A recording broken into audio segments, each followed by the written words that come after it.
Amy and I both savor the moments and embrace the opportunity we have to bless our children at our Sabbath table on Friday nights. We feel so blessed ourselves to be able to share words of hope and strength and godliness with our children in order to link them to our tradition, in order to ask for them to feel God's presence, to know God is shepherding them through their lives, that there should be unique light radiated just for them to guide them on their paths, and that they should have both inner peace and experience a world more filled with peace. Even when our children can't be there physically, we use these Zoom platforms or FaceTime on the phone to connect with our kids at college in the land of Israel hours before we would start our meal, sometimes if Shabbat is coming in Haifa or Jerusalem. We pronounce those words of blessing with hopes that we are both calling upon God to be with our kin, and that we are channels for what unique blessings God has in store for our children. This power to be blessers was granted to all Jews. As part of the narratives in the book of Genesis, it's obvious to me that the tradition hoped that all of us would find the capacity to be blessers for our children, for our grandchildren, for friends, and for students. In Parshat Vayechi, this week's Sidra, there is the unique and emotional and touching and magnificent occasion of Jacob blessing both his son Joseph and his grandchildren, Ephraim and Manasseh. It's the only time in Torah, points out the Zohar, that a grandparent blesses grandchildren. But it is a time to see the whole scene as exemplary for how we can become blessers ourselves. It's a time also for us to sense how we can be those who openly receive the blessings that are bestowed upon us from those who love us and from those whose hopes for us are really heartfelt and expressed through words of blessing. Israel's eyes were heavy with age. It says in verse 10 of chapter 48, and Joseph and the two grandchildren drew near. In the moment of finding the capacity to bless, Jacob says aloud to Joseph, despite having felt like there was a lot to regret about his life, Re'o fanecha lo filalti. I never imagined seeing your face again, let alone v'hine herauti Elohim gam et zarecha. God now even granted me this moment to not only see you before me, but to see your children standing before me. In that hakarat hatov, in that recognition of God's blessings for his own life, Jacob finds the capacity then to turn and bless both Joseph and his grandchildren. There's instruction there about how to be able to capacitate as blessers ourselves. Once we have felt that God has granted us some measure of goodness, some measure of chiyut, of life force, we then can turn and ask that God grant light or peace or strength or fortitude to those we love and care about. To Joseph, he turns and says, O God, who is the God of my ancestors, my grandfather and father, Avraham v'Yitzchak, connect my son Joseph to their story and our story. Let him feel deeply connected to this, his people, his family. Despite the fact that he's lived 22 years in Egypt without Jacob, and now 17 together reunited, he was still a child of the exile, a Ben Golah. And for sure his children were Ephraim and Manasseh. And some offer the commentary that in fact this blessing arose because Yaakov felt the need to bless his grandchildren who were born in the diaspora and bless them with that kind of connectivity that he asked not only for his son, but for them as well. For whatever the motivation, here were words of blessing to continue his family along a path of strong connectivity to their past so that they could build a blessed future. May the angel who redeems me from evil bless you, my kin. Bless these lads. Hamalach hagoel oti mikol ra yivarech et hane'arim. Yaakov turns to Ephraim and Manasseh and says, whatever the trouble, whatever your travails, be fortified, knowing that the divine presence goes with you. Just like he asked for Joseph just before that, Haro'eh et me'odi ad hayom hazeh. The God who is my shepherd, may he be a presence in your life. Yaakov found the capability to not only use the traditional formula, that Kohenic blessing that we use as parents today. That's not even here.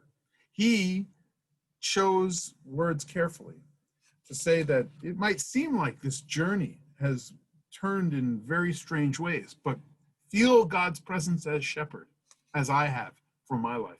Know God will rescue you from all of your service. Please, God, be there for them.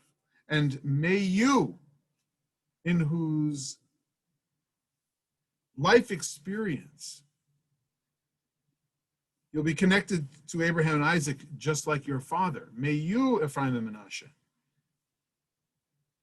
create families and be part of the Jewish people who will become abundant on the earth, plentiful here in Egypt and in the Holy Land, as is hinted to in the language of the blessing, Vayidgu larov b'kerev haaretz, that not only will you just be abundant and reproduce abundantly within the land, but within the land, that you shall be a great family on earth. You shall be abundant in the ancient land promised to our fathers and mothers. As we said before, the power here is not only in the words of blessing that Yaakov offered, but the power and the spirituality of the moment is achieved and recognized in what we sense is the reception of the blessings of Jacob by Joseph and Ephraim and Manasseh. What does it mean to receive a blessing? Amy and I were discussing this matter of both being blessers and what it feels like when our children are receiving those blessings, and we sense their openness to receiving the blessings we have for them and that we hope God has in store for them.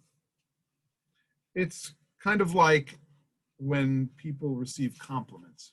Instead of letting them embarrass you, instead of saying no, no, no, what would it feel like if we were to completely be open and to receive those compliments and be deeply appreciative?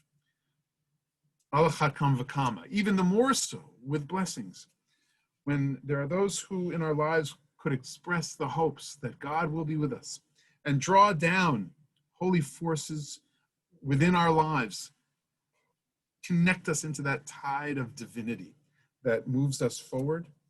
How powerful it could be if we were to truly open our hearts and find it in our souls to receive the blessings of those around us. That openness to receive blessing may even extend to the very text of Jacob's blessings to Joseph and Ephraim and Manasseh. Are they only Joseph's, Ephraim's, and Manasseh's? Or because they're in the Torah, are those words of blessing really for all of Israel's children, all of us included? when we open our hearts, when we open our minds, when we feel on a soul level connected to that moment when Jacob reaches out his hands and says, I will bless you, my family. When we include ourselves there as receivers of that blessing, then we too are blessed with knowing the God of Abraham, Isaac, and Jacob, the God of Sarah, Rebecca, Rachel, Leah, Zilpah, Bilhah, the 12 tribes, the brothers and sisters, the ancestors who walked before us for generations. We get a sense that Yaakov's hope that God as shepherd would lead us through valleys and fields of fortune and future possibilities. That we should feel that the angel who redeemed Yaakov from all evil could redeem us, that we would be saved in those moments, that we should at least feel that inspiration that God truly seeks to Yivarechecha v'yishmerecha, bless you and keep you. When we are open to that, then we too can say amen. We too can feel blessed. We are like the children in that moment, that dramatic moment in Parshat Vayechi. Now, what is interesting is that a lot of times in Jewish life, the idea of blessing plays out in parents blessing their children on a Friday night. Not that we stop and think that Yaakov is blessing us right now, that Israel's words of blessing are to be savored as a daily blessing when we close our eyes and imagine ourselves in not only need of a blessing, but in openness to blessing. But this custom and this practice of blessing children, actually, even if it was around for a number of years, is relatively late on the Jewish scene. No one knows how old the custom really is, but the earliest mention of it was found in a passage in what's called the Bratspiegel, which was a popular treatise on morals written by Moshe Henochs. The book appeared in Basel in 1602, and in the 43rd chapter, it's devoted to advice on the training of children. And he says, before the children can walk, they should be carried on the Sabbath and holidays to the father and the mother, and they should there be blessed. And after they're able to walk, they shall go on their own accord and bow their body a little low, both body and head, incline their hearts, and receive the blessings of their parents. In the mid-19th century, that beautiful custom of children being blessed by their parents on Sabbath evening was mentioned in a wonderful book by Ludwig Philipson. And he also mentioned that his grandfather, like Yaakov, the grandfather of Ephraim and Manasseh, blessed both the boys and the girls after the Sabbath morning service. And may God make you like Ephraim and Manasseh was the blessing that he bestowed. And may God make you like Sarah, Rebecca, Rachel, and Leah was the blessing he had for the young girls. We, of course, use those as openings to the Friday night blessing, for which we harness the power of the priestly blessing, that we bless our children with. But it doesn't mean that there can't be individualized blessings like Jacob had for his son Joseph and Ephraim and Manasseh. For Joseph, again, he said, may you feel God shepherding you through this journey and understand it was God who always shepherded you. And for his grandchildren, he said, and may you feel that there's always divine protection who will redeem you from all travails, from all evil. And may you multiply as a great family on the earth. So be dedicated to raising a Jewish family, even in the exile. If we were to wrap in that commentary that said the blessing was made unique for them because of their status as B'nai Golah, children of the diaspora. the license to bless using formula that we've received, and the license to bless with unique words for each soul who we want to bless, is really part and parcel of this power of blessing that our tradition affords us. And so not only do Amy and I savor the moments of blessing our children with the classic words that we find in the small Birkonim, the small books available for the Shabbat table, may God make you like Ephraim and Menashe, may God make you like Sarah, Rebecca, Rachel, and Leah, and then the words of the priestly blessing. But I especially love leaning over and in the ears of my children, just bless my children, sometimes one or another words, with one or another words that represent so much more than just a word or two. May God bless you with achava, with brotherhood alone in the house. Shalom bayit, if there needs to be a little bit more harmony among those who are living together, especially in times like these where we're all cooped up in the home during the pandemic. May God bless us with ahava, a sense of deeper love and understanding and defining what that love is and how we can grow it. May God bless us with kef, with fun and simcha and joy, or with shalom, an inner peace, as said the formula, and just to emphasize it.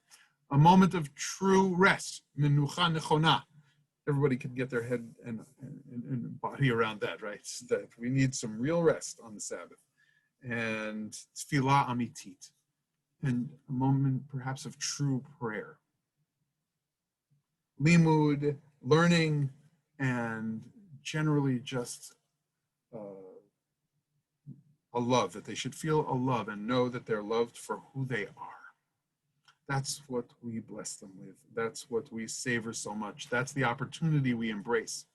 So whether you're a parent or a grandparent, or you're a friend, or you're a teacher towards a pupil, let's embrace this tradition of being blessers, of finding both the formula and the unique, customized words of blessing that we want to bestow upon those we love and our friends.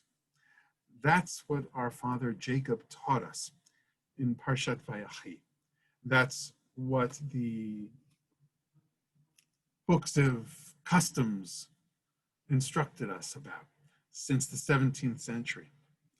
And let us really pronounce these benedictions with heartfelt kavanah, intentionality. And when we are on the receiving end, or as receivers of even Jacob's blessing, say amen and open our hearts, minds, and feel them on a deep soul level so that we will go forth bivracha, in blessing. Shabbat Shalom.